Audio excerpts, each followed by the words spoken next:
It's summertime. You know what that means? It's hot outside. Way too hot.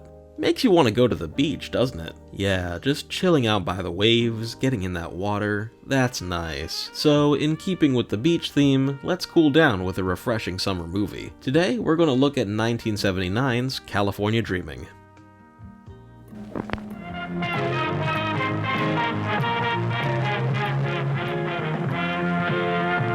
Excellent!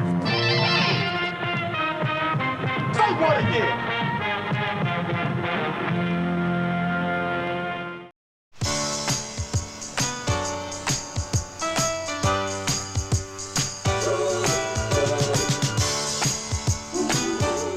California Dreaming takes us to the bikini-clad beaches of, well, California. Which beach? The California beach, of course. Here, we're introduced to this kid named Tony. Sorry, TT. TT is moving to California from Chicago for, of all things, the jazz scene. Not the first thing I think about when I think of California, but I guess it's a big thing there. I just fell by the Golden State to check out the scene and hear some of those cool West Coast sounds. I was wondering if you could direct me to local jazz spots so I could dig some of those hot licks. TT is a real loser. This dude sucks.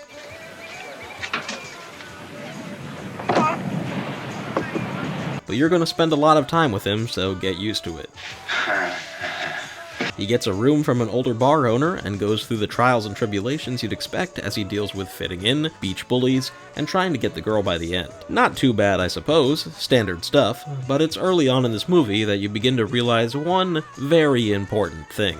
California Dreaming is so fucking boring. This movie is horrible! There's banana bread for dessert. Hear that, champ? Banana bread for El Grande Banana. Great. California Dreaming is a slice-of-life movie that tries to channel the same feeling as movies like American Graffiti and Animal House. While there is a main character, TT, there are other characters with their own stories happening at the same time. The different plots cross over a few times and get resolved one by one. Ricky, stop it!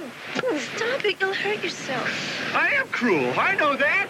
The most entertaining of these is this racing subplot where these two guys bet each other's cars. In an absolute spectacle of pettiness, the winner doesn't even keep the other guy's car, he just fills it with cement. What a power move. It's fun, but the only problem is it's barely in the movie. This is the only plot to really provide some entertainment, and it's merely a footnote. That sucks.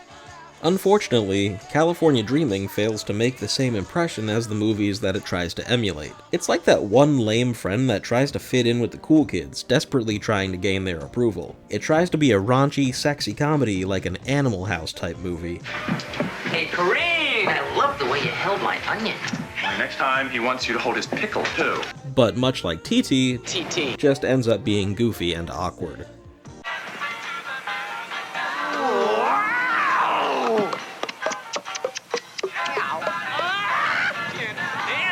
It tries to have dramatic or introspective moments with its characters as well, like American Graffiti, or for a more recent example, Dazed and Confused. California Dreaming attempts to paint a picture that behind the fun beach lifestyle, the residents of this area are all sad in their own way. Sort of a look at all the lonely people type of thing. Guess what it boils down to? Everything's right here, right? I don't think so.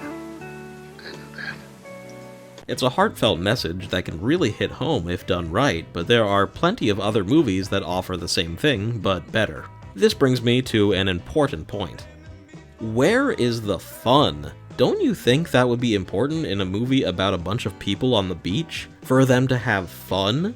The other movies I've brought up all have examples of the story slowing down for a moment or maybe an introspective conversation between characters, but it's important to have scenes where they enjoy themselves. The fun parts of California Dreaming are few and far between, and usually come across as awkward rather than entertaining. There's more focus on the drama than anything, and it just feels so forced.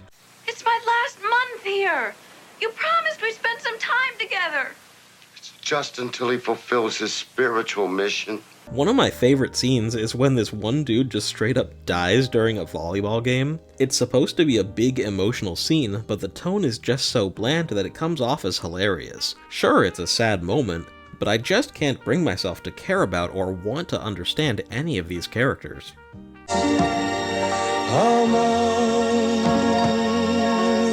It doesn't help that the movie is just so boring that it can barely hold your attention in the first place. There's so much empty space here. The runtime is bogged down with long stretches without any music and awkward pauses in the dialogue. It just makes things so slow. Waxing the old stick, huh? Getting ready to go out there and surf ride. Must be a way out feeling, gliding along on that foamy brine.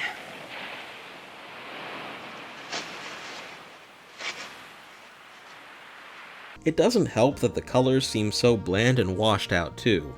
Yes, I know I'm watching this on a VHS, but still, it's not bright or vibrant at all, like the movie doesn't even want you to pay attention. Visually, nothing pops.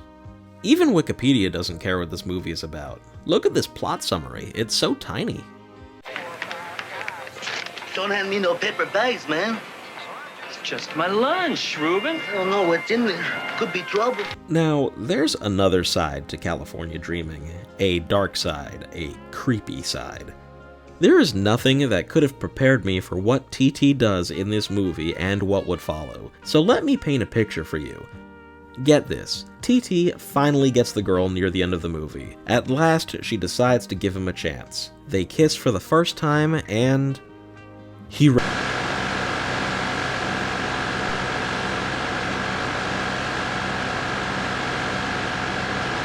Also, right after this, he dies. So, what is California Dreaming all about? What does this movie have to offer? It's all about surfing and bikinis and surfing and bikinis and surfing.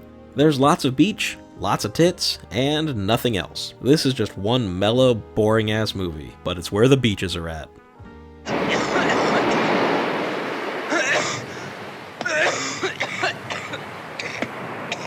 This movie sucks. You haven't said one nice word to me since I met you. So we'll see you. Bye. Okay, sure. I'll see ya. Bye. I'll see ya. All I'm trying to do is get you some ass.